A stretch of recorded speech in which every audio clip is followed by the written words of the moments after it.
मैं वीरेंद्र यादव आप सभी का TMIS होम पेज एजुकेशन में हार्दिक स्वागत करता हूं। तो बच्चों, अभी तक हमने व्याकरण के काफ़ी चैप्टर पढ़ लिए हैं और हमारा जो टेक्स्ट पार्ट है वो भी ऑलमोस्ट कंप्लीट हो चुका है। आज हम व्याकरण का जो बाकी के चैप्टर हैं वो हम पढ़ेंगे। तो उसमें हम अगला चैप्टर ले रहे हैं जिसका नाम है अनेक शब्दों के लिए एक शब्द। तो अनेक शब्दों के लिए एक शब्द सुन के आपके मन में कई विचार आ रहे होंगे कि ये क्या होता है।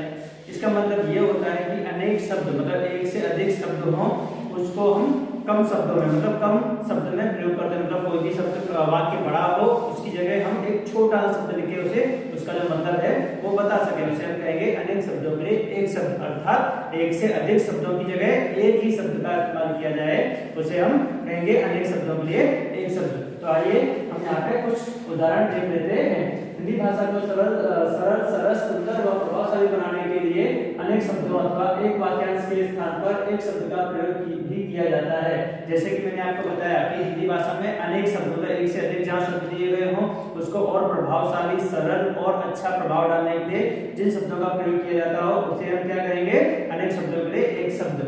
यहाँ पे कुछ उदाहरण भी दिए गए हैं, आओ देख लेते हैं। जैसे कि यहाँ पे दिया गया है जो पढ़ाता है, जो पढ़ाता है उसे हम क्या कहते हैं, अध्यापक। यहाँ पे आपने देखा कि जो पढ़ाता है पूरा एक वाक्य है, उसकी जगह हम क्या लिख दिया, सीधे सीधे अध्यापक। मतलब अनेक शब्दों के लिए हमने किसका इस्तेमाल किया, एक शब्द का प्रयोग किया। उसी तरीके से यहाँ पे दिया है जो मिट्टी के बर्तन बनाता है उसे हम क्या कहते हैं, कुम्हार। समझ में आ रहा है। जैसे कि मैं कहूँ कि मेरे घर के बगल में एक मिट्टी का बर्तन बनाने वाले लोग रहते हैं, या मेरे घर के बगल में एक मिट्टी के बर्तन बनाने वाला व्यक्ति रहता है। यदि मैं उसकी जगह यह कहूँ तो कि मेरे घर के बगल में कौन रहता है, कुम्हार रहता है। तो अनेक शब्दों के लिए हमने एक शब्द का प्रयोग कर लिया। मतलब अनेक शब्दों का जो अर्थ है वो एक छोटे से शब्द में हमने उसे बता दिया। आगे और भी ऐसे उदाहरण जो देखेंगे, जैसे कि ऐसे शब्द जो अनेक शब्दों के स्थान पर प्रयोग में लाए जाते हैं। मतलब ऐसे शब्द जो कि क्या हो, एक से अधिक मतलब अनेक शब्दों की जगह प्रयोग में किए जाते हो उन्हें हम क्या कहते हैं, अनेक शब्दों के लिए एक शब्द। मतलब एक से अधिक शब्दों की जगह उनके स्थान पर प्रयोग किए जाने वाले शब्दों को हम क्या कहते हैं, अनेक शब्द मतलब एक शब्द कहते हैं। तो आइए इसके और भी कुछ उदाहरण दिए गए हैं नीचे जो हम एक एक करके जान लेंगे। जैसे कि हम डॉक्टर के पास जाते हैं, ठीक है, तो यहाँ पे उसके लिए क्या प्रयोग किया, चिकित्सा करने वाला। मतलब जो क्या करता हो, चिकित्सा मतलब हमारी जांच करता हो। जब हम बीमार पड़ जाते हैं, कुछ हो जाता है तो किसके पास जाते हैं, डॉक्टर के पास जाते हैं। तो हम उसको क्या कहेंगे, चिकित्सा करने वाला। मतलब उसे क्या कहा जाएगा, डॉक्टर या चिकित्सक। मतलब उसे हम ऐसा नहीं कहेंगे कि मैं अपनी क्या बोलते हैं चिकित्सा की जांच कराने गया था, उसकी जगह मैं सीधे क्या कह सकता हूँ कि मैं डॉक्टर के पास गया था। मतलब अनेक शब्दों के लिए हमने किसका इस्तेमाल किया, एक ही शब्द का प्रयोग किया।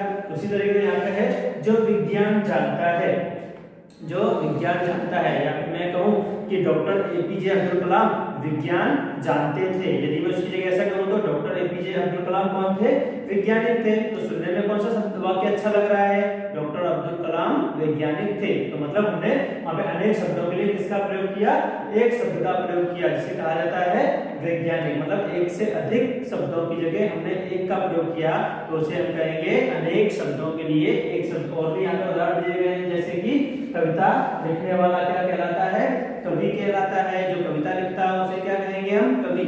समझ में आ रहा है। तो कविता लिखने वाले की जगह हम क्या इस्तेमाल कर सकते हैं, सिर्फ कवि। मतलब अनेक शब्द की जगह हमने किसका इस्तेमाल किया है, सिर्फ एक शब्द का प्रयोग किया है। उसी तरीके से यहाँ पे है देश की रक्षा करने वाला कौन कहलाता है, हम सभी जानते हैं सैनिक कहलाता है। तो मतलब देश की रक्षा करने वाला की जगह हमने क्या इस्तेमाल कर दिया, सैनिक। समझ में आ रहा है। जैसे मेरा मित्र है वो क्या करता है, देश की रक्षा करता है। यदि मैं उसकी जगह ऐसा कहूँ कि मेरा मित्र सैनिक है तो वो सुनने में ज्यादा अच्छा लगेगा, सरल रहेगा लिखने में और सुनने में और पढ़ने में भी सरल रहेगा।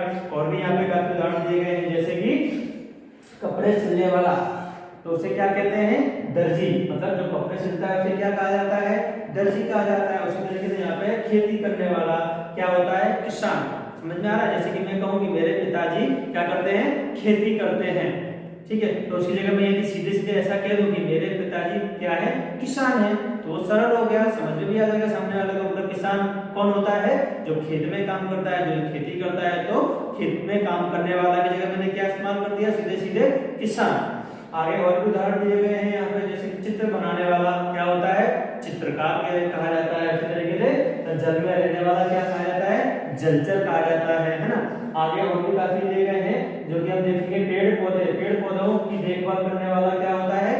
माली होता है। जैसे कि मैं कहूँ मेरे घर में एक पेड़ पौधे देखने वाला इंसान भी रहता है, तो मैं यहाँ पे पूरा शब्द ना ये पूरे इतने सारा पूरे वाक्य के लिए क्या इस्तेमाल करूँ, सिर्फ माली। मेरे घर में एक माली भी रहता है, तो वो सुनने में ज्यादा अच्छा लगेगा। या फिर ये अच्छा लगेगा कि मेरे घर में पेड़ पौधों की देखभाल करने वाला एक व्यक्ति रहता है। उसी जगह मैंने क्या इस्तेमाल किया, मेरे घर पर माली रहता है। मतलब माली कौन होता है, जो पेड़ पौधों की देखभाल करता है। मतलब अनेक शब्दों की जगह हमने सिर्फ एक शब्द का प्रयोग करके उसका अर्थ बता दिया है। उसी तरीके से यहाँ पे है लकड़ी का काम करने वाला क्या होता है, बढ़ई। जो लकड़ियों का काम करता है, फर्नीचर बनाता है, कुर्सियां बनाता है, टेबल बनाता है, उसे क्या कहते हैं, बढ़ई कहते हैं। मतलब जो लकड़ियों का काम करता हो उसे क्या कहा जाएगा, बढ़ई कहा जाएगा। उसी तरीके से जहाँ पुस्तकें रखी जाती हों उसे क्या कहते हैं, पुस्तकालय। हमारे स्कूल में भी एक लाइब्रेरी है जिसे पुस्तकालय कहा जाता है, जहाँ पे काफी किताबें पाई जाती हैं। तो यदि मैं ऐसा कहूँ कि मेरे स्कूल में पुस्तकें रखी जाने वाली एक जगह है जहाँ बहुत सारी पुस्तकें होती हैं, तो यदि उसकी जगह मैं सीधा सीधा यह कह दूं कि मेरे स्कूल में एक बहुत बड़ा पुस्तकालय है, तो जहाँ पुस्तकें रखी जाती हैं उस जगह मैंने क्या इस्तेमाल कर दिया, सीधे सीधे पुस्तकालय। तो मतलब अनेक शब्द की जगह मैंने क्या इस्तेमाल किया, एक शब्द इस्तेमाल किया। ओके, उसी तरीके से यहाँ पे मूर्ति बनाने वाला क्या होता है, मूर्तिकार। जो मूर्तियों की रचना करता है ना, उसे क्या कहेंगे हम, मूर्तिकार कहते हैं। मतलब अनेक शब्दों की जगह हमने यहाँ पे क्या इस्तेमाल किया, मूर्तिकार प्रयोग कर लिया है। उसी तरीके से यहाँ पे और भी काफी उदाहरण दिए गए हैं जो आप देख सकते हो अच्छे से। जैसे कि दूसरों का उपकार करने वाला क्या होता है, परोपकारी। व्यापार करने वाला होता है व्यापारी है। लालच करने वाला लालची कहलाता है। जो साग सब्जी खाता हो उसे क्या कहते हैं हम, शाकाहारी कहते हैं। उसके बाद जो मांस खाता हो उसे क्या कहते हैं हम, मांसाहारी कहते हैं। उसी तरीके से और भी काफी यहाँ पे ऐसे दिए गए हैं जो अनेक शब्दों की जगह एक शब्द की जगह अनेक शब्दों की जगह इस्तेमाल किए गए हैं। जैसे कि आगे दिए गए हैं, गांव में रहने वाला क्या कहलाता है, ग्रामीण कहलाता है। शहर में रहने वाला क्या कहलाता है, शहरी। मतलब जो शहर में रहता हो। उसी तरीके से भारत में रहने वाला कहलाएगा भारतीय, और जो दूसरे देश में रहता है उसे कहेंगे हम विदेशी। मतलब दूसरे देश में रहने वाले को किस शब्द से प्रयोग करेंगे हम, विदेशी शब्द से इस्तेमाल कर सकते हैं। उसी तरीके से जो सत्य बोलता हो उसे कहेंगे हम सत्यवादी।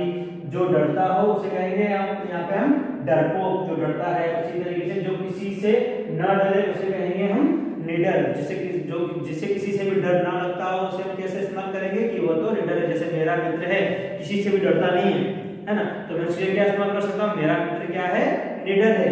या फिर मैं किसी से डरता नहीं हूँ, उसी जगह मैं सीधा सीधा एक शब्द में इस्तेमाल करूँ कि मैं क्या हूँ, निडर हूँ। तो डर का मतलब क्या हो जाएगा, जो किसी से डरता ना हो, किसी से डर ना लगता हो वह व्यक्ति। इसी तरीके से आगे जो कभी ना मरे उसे कहते हैं अमर। जो आलस करता हो उसे कहेंगे आलसी, है ना। उसी तरीके से प्रतिदिन होने वाला क्या कहलाएगा यहाँ पर, दैनिक। मतलब हर रोज किया जाने वाला। सप्ताह में एक दिन किया जाने वाला क्या कहलाएगा, साप्ताहिक कहा जाएगा। उसी तरीके से मास में एक बार होने वाला कार्य क्या कहलाएगा, मासिक। मतलब महीने में कोई भी एक बार कार्य किया जाता हो, जो एक बार कार्य होता हो उसे कहेंगे हम मासिक। जो सप्ताह में, वीक में एक बार होता हो उसे कहेंगे हम साप्ताहिक। उसी तरीके से वर्ष में एक बार काम किया जाने वाला हो उसे कहेंगे हम वार्षिक। जो वर्ष में सिर्फ एक बार ही किया जाता हो, जैसे कि 26 जनवरी है, 15 अगस्त है, वो हम क्या करते हैं वर्ष में एक बार ही मनाते हैं, तो वो वार्षिक त्योहार है। उसी तरीके से आगे दिया गया है यहाँ पे जो बहुत बोलता हो, बहुत अधिक बोलने वाला क्या कहा जाएगा, वाचाल। मतलब जो ज्यादा बोलता हो। कभी कभी हम कहते हैं कि मेरी छोटी बहन है, वो क्या है, बहुत ज्यादा बोलती है। यदि हम उसकी जगह ऐसा इस्तेमाल करें कि मेरी छोटी बहन क्या है, वाचाल है, तो वो सुनने में भी अच्छा लगेगा और सामने वाला आसानी से समझ भी जाएगा। मतलब वाचाल का मतलब सीधा सीधा हो जाएगा कि वो अधिक बोलती होगी। मतलब अधिक बोलने वाला व्यक्ति की जगह हम क्या इस्तेमाल कर देंगे, सीधे सीधे वाचाल। उसी तरीके से यहाँ पे है कविता लिखने वाला, जो कवि कविताएं लिखता हो। हमने देखी सुभद्रा कुमारी चौहान है और भी काफी ऐसी कवित्री हैं जो कि कविताएं लिखती हैं। उसकी जगह हम सीधा इस्तेमाल कर सकते हैं कि वो क्या है, बहुत ही अच्छी कवि हैं या कवित्री हैं जो कि कविताएं लिखती हैं। उसी तरीके से यहाँ पे है यात्रा करने वाला क्या कहलाएगा, यात्री कहलाता है। तो बच्चों यहाँ पे जो मैंने आपको अनेक शब्द दिए हैं, अनेक शब्दों के लिए एक शब्द दिया है, वो आपको अपने नोटबुक में अच्छी हैंडराइटिंग में लिखना है और याद भी करना है। यदि इसमें आपको कहीं कुछ समझ में ना आया हो तो आप मुझे कमेंट बॉक्स में पूछ सकते हो।